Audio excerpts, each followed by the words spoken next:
ਫਰਵਰੀ 2026 ਇੱਕ ਯਾਦਗਾਰ ਅਤੇ ਰੂਹਾਨੀ ਦਿਨ।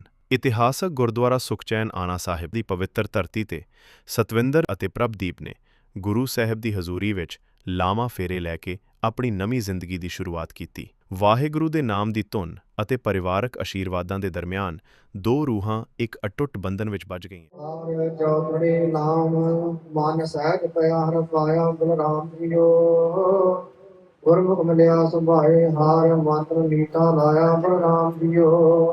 ਹਰ ਮੀਠਾ ਲਾਇਆ ਮੇਰੇ ਪ੍ਰਪਾਇਆ ਆਦਰ ਹਰਿ ਲਾਈ, ਮਨ ਚੰਦਿਆ ਬਲ ਪਾਇਆ ਸੁਆਮੀ ਹਰ ਨਾਮ ਜੀ ਵਾਦਾਈ।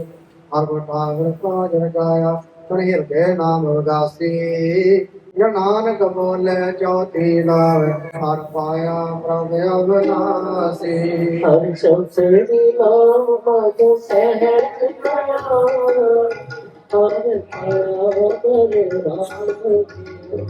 ਗੁਰਮੁਖ ਮਿਲਿਆ ਸੁਭਾਏ ਹਰ ਪਤ ਮੀਠਾ ਲਾਇਆ ਬਲਰਾਮ ਜੀ।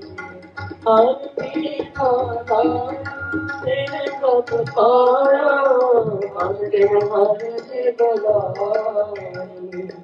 ਪਦ ਚਿੰਤਿਆ ਪਦ ਪਾਇਆ ਸਭੀ ਹਰ ਨਾਮ ਭਜੀ ਬਧਾਈ।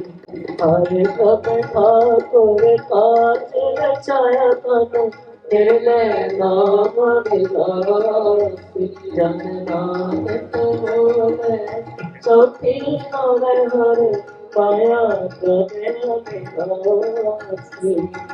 ਹਰਿ ਪ੍ਰਭ ਠਾਕੁਰ ਕਾਜ ਰਚਾਇਆ ਤਨ ਹਿਰਦੈ ਨਾਮ ਮਿਲਾਸੀ। ਜਨ ਨਾਨਕ ਹੋਵੇ ਚੌਥੀ ਨਾਮ ਹਰਿ ਪਾਇਆ ਪ੍ਰਭ ਅਬਿਨਾਸੀ। ਹਰਿ ਪਾਇਆ ਪ੍ਰਭ ਅਬਿਨਾਸੀ।